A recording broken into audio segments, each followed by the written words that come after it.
Hello everyone! Share ko ng aming fun experience dito sa may Sukovia Fun Zoo. Tinatawag din po siyang Paradise Ranch. Dito po siya located sa may Pampanga. Malapit lang din siya sa Dinosaur Island. Kaya naman talagang pinuntahan din namin siya. Kasi alam ko mag-e-enjoy ang aming mga kids. So, malaki po ang kanilang parking area. Kaya doon sa mga may sasakyan, dalang sasakyan, walang problema. At dito naman po magbabayad ng entrance sa may kubo, sa bungad. Ito naman po yung entrance nila. Medyo nagstay pa kami dito kasi akala namin sarado pa siya kasi may mga parang harang-harang ng ganyan. Ayan. By the way, bawal po ang pet sa loob pero meron silang pet hotel na tinatawag na pwede mong iwan ng inyong mga pets. Ito naman po yung map nila sa loob at saka yung mga packages. Ayan po yung kanilang price. Ito naman po yung pet hotel na sinasabi ko kanina.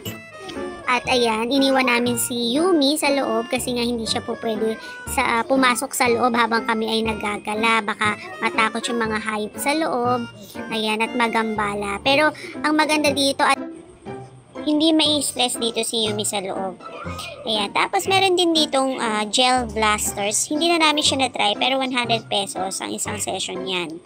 Tapos ito nga po yung entrance nila sa loob. Yan, pagpasok nyo ng entrance.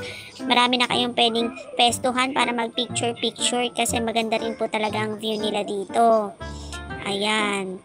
So, makikita nyo naman po na napaka-environmental friendly.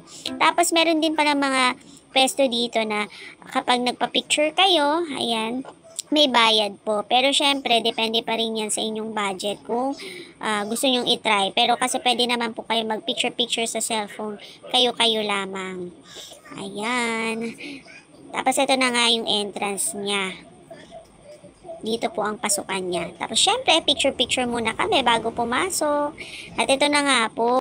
Ang bumungad sa amin ay mga ibon. Ayan, iba't ibang klase ng ibon. Pwede ka nga pala magpakain ng mga hayop dito. Of course, may bayad din siya. Pwede siyang isama sa package. Pwede rin namang, yun lang ang i-avail nyo aside dun sa mga ibang activities na pwedeng gawin dito. So, yan. Maganda rin po yung mga view dito. Kaya maganda rin po mag-picture-picture. At ito nga po, natuwa ang aming mga anak dito sa unggoy.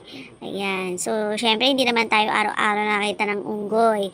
Mga mukhang unggoy lang. Pero, yung actual na unggoy, ayan, nakakita sila. So, mababait yung mga animals nila dito. Ayan. Enjoy ang mga kids sa pagtanaw-tanaw ng mga animals.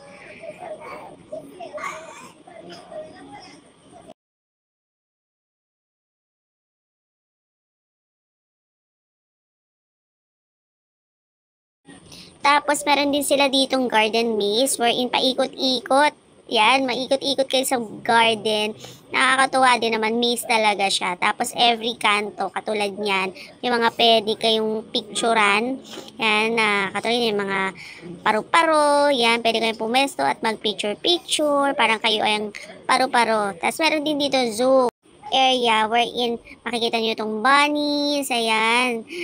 Yan, nakakatuwa din itong mga bunnies, ang tataba ng bunnies dito. Tapos, nag-try din kami ng go-kart. Yan. Nag-enjoy din kami sa go-kart. Tapos, ito nga, may mga horse din, iba't ibang hayop, camel. First time namin sumakay sa camel, kaya natutuwa kami. Ayan. Tapos, na-try din namin itong zipline. First time ko po mag-zipline. Meron din po pala silang restaurant at saka mga souvenir shop dito. Kaya, dun sa mga gustong magpunta dito, message nyo lang sa kanilang page. FB page. Mura na rin ang kanilang package na ino-offer.